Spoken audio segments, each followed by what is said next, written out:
तर बापाचा पत्ता विसरणाऱ्या या अवलादी आहे सुषमा अंधारेंनी नितेश राणेंवरती हल्लाबोल केलाय। नारायण राणे कणकवलीत राहतात पण पोरं सागर बंगल्याचा पत्ता सांगतात अशी टीका देखील सुषमा अंधारेंनी नितेश राणेंवर केलेली आहे। काय करायचं ते करून घ्या रे म्हणलं, काय करायचं ते करून घ्या, अजिबात घाबरायचं नाही। आपला बाप सागर बंगल्यावर बसलाय, मला पंचायत ह्याचं बाप सागर बंगल्यावर कसं काय बसलाय?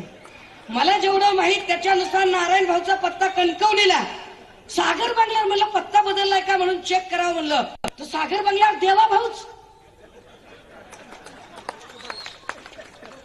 बापाचा पत्ता विसरणाऱ्या अवलादी, या अवलादींनी सांगायचं की माझ्यासाठी माझा साहेब महत्वाचा, बाळासाहेब महत्वाचा नाही, ह्याचा साहेब साहेब होण्यासाठी, कारण ह्याचा साहेब साहेब व्हायच्या आधी कोंबडी चोर होता, ह्याचा साहेब